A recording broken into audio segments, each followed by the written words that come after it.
Everyone, today, last time we talked about how to generate a list with a for loop, and we were able to create this fizzbuzzTo function that basically, if you pass a number in, it returns a list that starts at 1 and ends with that number, the last number. So this let I equals 1 means this for loop starts with the number 1, and then it runs this for the number 1, and then it says, I'm going to keep on running this, then it adds 1, this I++ adds 1 to it, and then it runs it again to say, and then it checks to say, all right, now we have 2, is 2 less than or equal to the last number, whatever last numbers we passed in. So we passed in our tests, we passed in 2.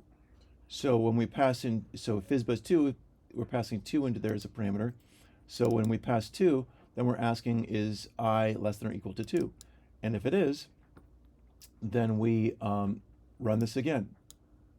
And then,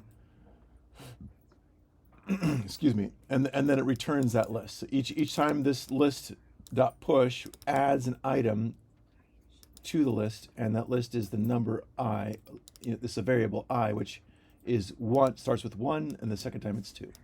So now what we want to say is, let's write another test. So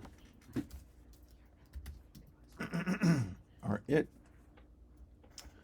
we're going to say fizzbuzzTo returns list of 3.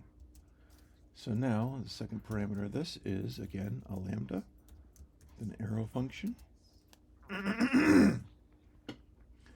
And now with this one, we want to basically say const, because we're going to create a result variable, and that result is going to be the result of fizzbuzzTo, in which we're going to pass the number 3. So put a semicolon there. So now we're going to expect the result to equal a list. This looks like this in square brackets. It's going to have 1, 2, and then the word fizz, because 3 is a multiple of 3, and every time there's a multiple of 3, we return fizz, right? So now we're wanting to not just return a list, but return a list that follows the same rules of the fizzbuzz, that follows the rules of fizzbuzz. So if we run this test now, npm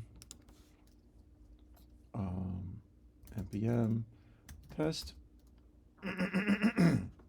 we have this test failing because, and this right here says expected receive. So I have actually another library that helps make these a little bit more explicit, but basically it's saying that we got an array of 1, 2, 3, but instead we want an array of 1, 2 fizz.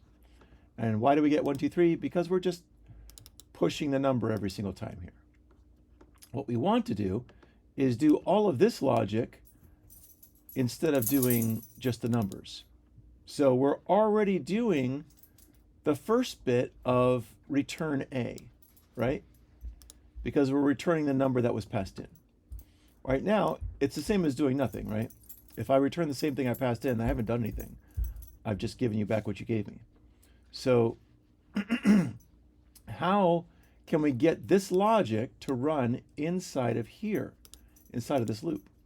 Well, we'll start by, what we want to do is we want to call fizzbuzz. How do you call fizzbuzz? Fizzbuzz and passing I in there.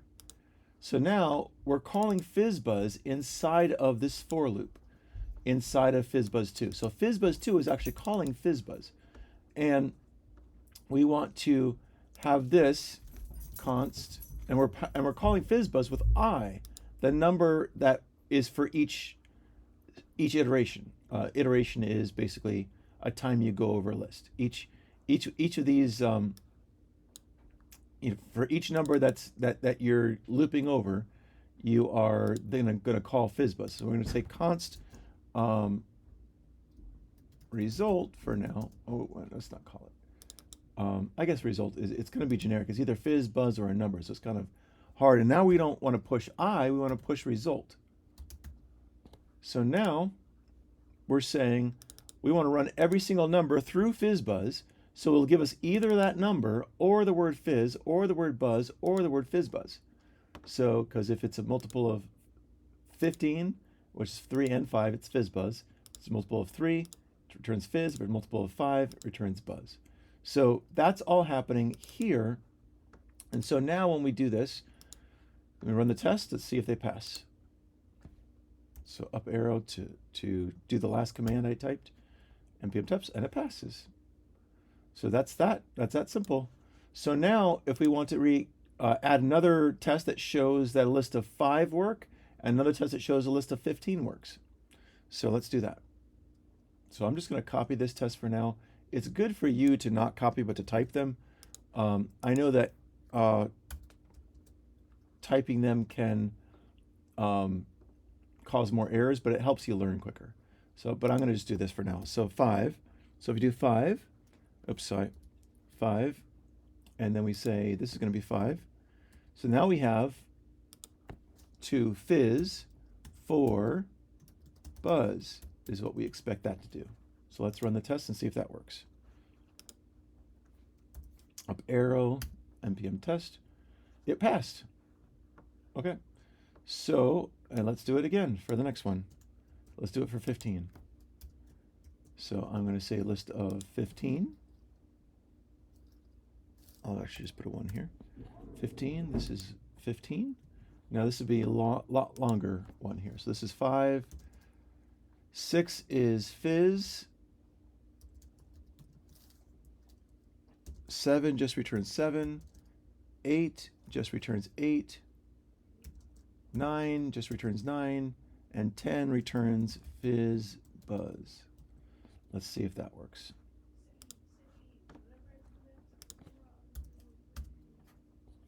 It does not work. What did it do? Oh, 9 isn't, 10 isn't fizzbuzz, 10 is buzz. My bad. I'm not going to 10, I'm going to 15. So this is a 10 is a multiple of 5. So then we go 11. 12 is a multiple of 3, so that's fizz. 13 is just 13, it's prime. 14 is not a multiple of either. And then 15 is fizz buzz. All right, so let's do that. And it failed. What did it fail with? 10. I put 10 was, it gave me fizz for 10. Oh, 9. Oh, 9. 9 is a multiple of 3, of course. Yep, fizz. All right, so that's okay. Let's run it one more time. So my test is wrong because of my assumptions. This is one of the things that's important when you're understanding when you're doing TDD, is that you got to make sure your assumptions are correct. Sometimes you need to do some checking before you write a test, because you can write a test that tests the wrong things and then write code that's broken. But this is why it's good to take small steps and understand what we're doing. Make sure that we got our things. So now the tests are passing because this is what it should look like. Because 3 is a multiple of 3 is biz. That's a multiple of 3. 5 is a multiple of 5, so it's buzz. 6 is a multiple of 3, so it's fizz. 9 is multiple of 3, so it's fizz. 10 is multiple of 5, so it's buzz. 12 is multiple of 3, so it's fizz. And then 15 is fizz buzz.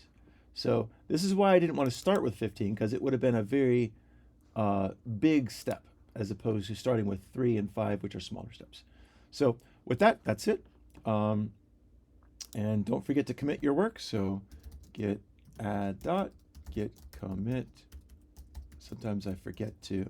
I'm committing between each of these videos, but sometimes I forget. Sometimes it's good to even commit, not for each video, but even more frequently when you have a passing test. So git commit -m is completed fizzbuzzTo. And that's good. And git push. All right, thanks for watching.